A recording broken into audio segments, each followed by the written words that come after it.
Би 1970 онд лам болсон. Тэгээд тэрнээс хойш төгсчүүлтэй хамт олон жил хуралд орж ярьж хөөрч ингэж хуучны түүх сонсож ингэж явж дэлгүү хоттой хамт өмнө говийн урагшаа дөрвж гарсан лам нар нэлээд олон байсан. Тэднүүд дэлгүү хотын тухай эрдэмтэй чадaltaй лам байсан тухай хэлдэг байсан да. Сайхан өндөр бар тийм лам байсан юм аа гэж. Тэр дөрвж явах замдаа тодмынхаа уншлагыг уншаад ингээ хорлномоо ороод явдагсан гэж.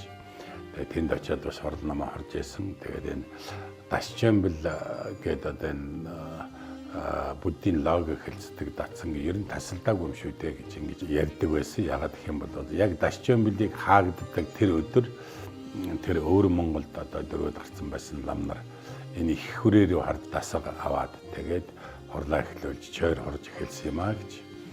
Тэгээ сүүл тэр улсууд буцаж Монгол руугаа ирээд ингээ гандан төслийн хэд дээрээ орж гаад ингээд насны ирэхээр таал төгсгөөсөн. Тэгээд гандан дээрхт нь бол дөрвөн улирлын дамжаа буюу чойр хайдаг ингээ таван ботныхоо намыг хайдаг юм чойртой байсан. Тийм учраас бол дэлгүү хотын одоо ачаар ингээ тасалдаагүй маа гэж ингэж ярьж айлддаг байсан юм байгаа. Зарим нь ч одоо шавнар байсан. Тэгээд тэр ажил амьдрал одоо тэр үед хийж бүтээжсэн ажлын талаар их л хойчилдог байсан да.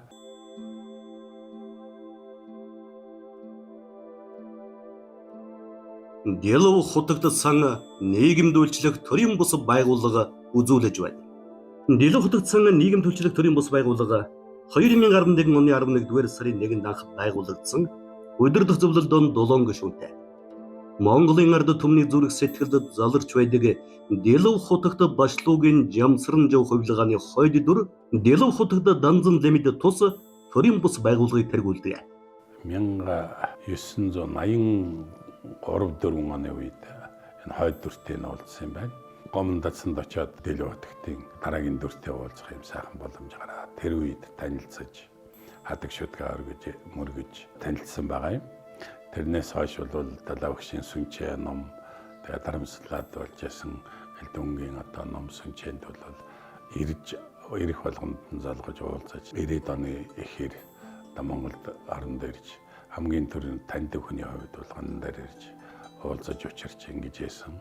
Одоо бол Далавагшийн сүнчээ зарлиг эднүүдийг орчуулдаг тийм маягтай байж байгаа. Одооноос бол өөрийн тийм одоо төв шашны одоо сургалтын төвөднүүдээ байгуулад шашин ном орчуулах хэвлэх тэргүүтээ ард түмэнд лекц яриа хийх одоо гадуур явах ийм сайхан ажлуудыг тойрвж байна. Маш сайхан шашны ажлыг тойрвж байгаа юм лам байгаа юм.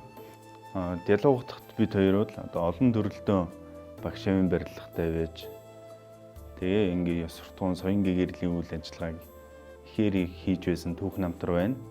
Энэ төрөлтөө ч гэсэн одоо урдны ерөөлийн хүчээр эргээд уулзсан. Тэг анх одоо Дэлгүү хотыг харахад маш одоо сэтгэлд ийм тотон мэдрэмж төрж исэн. Бүр ийм тийм ойрын барилгатай бие биенээ ингээд таньдаг юм шиг тийм их тотон мэдрэмж төрж исэн. Тэгээд Дэлгүү хоттой уулзаад ярилцаад үзэхэд бол маш шудраг, бусдыг бодсон ийм их сайхан сэтгэлтэй. Даргагүй одоо ийм нинж сайхан сэтгэл байгаад нь бол би чин сэтгэлээсээ бас баярлах тийм мэдрэмж бас төрсөн. Тэгээд бид хэдийн зорилго бол нийгмийн соён гээрэл амар амгалан сайн сайхны төлөө гэдэг дээр бол зорилго нэгдээд хамгийн гол нь одоо энэ сэтгэл зүйн энэ боловсрол сэтгэлийг амгалан байлгах энэ сургаал номыг түгээх тал дээр бид хэд бол хамтраад үйл ажиллагаанууд одоо сургалтууд зохион байгуулаад бол явж байгаа. Хамгийн анх Дэлгүү хотыг ингээ харахад бол рентген юм шиг харцтай. Нэвт харж байгаа юм шиг юм. Зарим тохиолдол дээр бас ингээ миний бодлого уншаад байгаа юм шиг санагдсан. Тэгээ дараа нь ингээд ойр дотн сайхан ингээд танилцаад хамтарч ажиллаад нэлээд хэдэн жил болж байна. Тэгэхэд энэ хугацаанд юу харагдсан гэхээр тэр рентген харцын ард бол маш их ухаан явдаг юм байна. Ухаанд хурц ухаан байдаг юм байна гэж анзаарчихсан. Юмыг томоор харж чаддаг. Бас тэр том юм доторх жижиг деталуудыг бас маш сайн хардаг. Тэр деталуудыг нарийн харж чаддгаар нь тэр деталь болгоны ард талд юу явагдчих ёстой гэдгийг тэр харж байгаа чадварыг заримдаа харж үнэхээр биширдэг.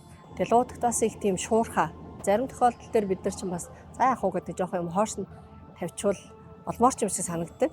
Гэтэл бүх одоо хүчин чадлаа дайчлаад нөөц болцоогоод ажиллаад энэ хийчихээ. Тэгээ зарим тохиолдолд би бас ингээл нэг юм энийг хийчихгээл айгу томоор ярина л да. Тэгэхээр нь эргэлзэн маш их эрсдэл тооцдог. Тэгээ тийм болохоор цаг хугацааны хувьд нөөц олцооны хувьд арай амжихгүй байна болов. Гүү болно амжина гэх. Тухайн ажлыг хийснээ дараа эргээ харахаар нэрэл болцсон байдаг. Тэгэл дотроо бас ингэж болдгийм байна гэж бас тэндээс сурдаг. Би тийм сайхан чанарууд бас байдаг.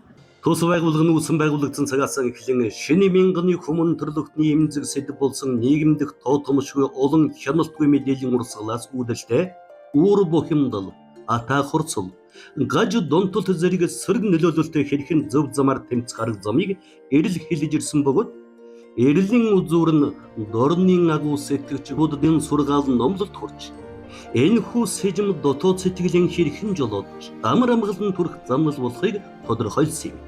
Энэхүү сэдвийг дээр хингээгэн 14-р Далай лам данзан жимцтэргүүтэй буддын судлаачид Америкийн нэгдсэн улсын эморийн сургуулийн эрдэмтэн судлаачидтай хамтран дорны сэтгэл судлалыг орчин үеийн шинжлэх ухааны судалгааны арга барилтай хослуулан судалж бодит амьдрал дээр хэрэгжүүлж байгаа нэн цаашаалтай үйл хэрэг юм.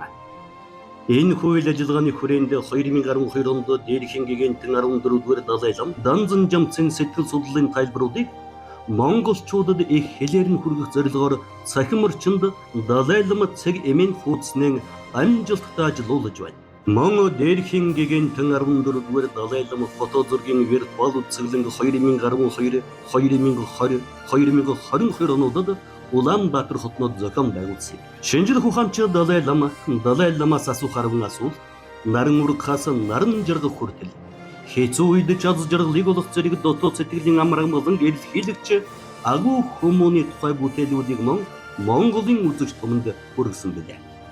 2022 оны 4-р сар, 2022 оны 11-р сар, 2023 оны 4-р саруудад бүгд наримтхан улсад Дарамцала хот руу сэтгэлийн тусгал нэртэй таны мэдхэн тусгай аяллыг Нарва институттай хамтран зохион байгуулж Бурхны шашны гүн ухаан сэтгэл судлалын эрдэмтэн судлаачдын сургалтанд хамрагдах мэдээлэл солилцох үйл ажиллагаанууд зохион байгуулсан.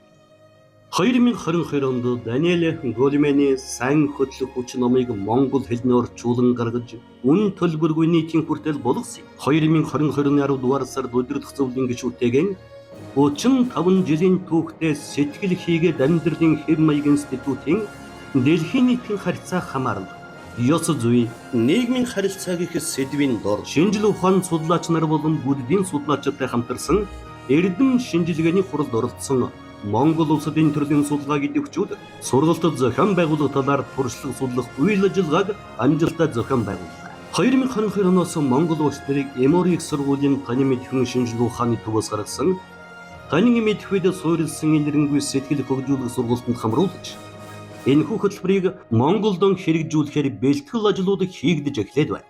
2023 оны 6-р сард дээр хингээгэн 14-р Далай лам данзан жимцэн бүтээл шашнаас чандад дэлхийн нийтийн ёс суртахуун номыг орчуулан гаргаж мөн үн төлбөргүй нийтийн хүртэл болголоо.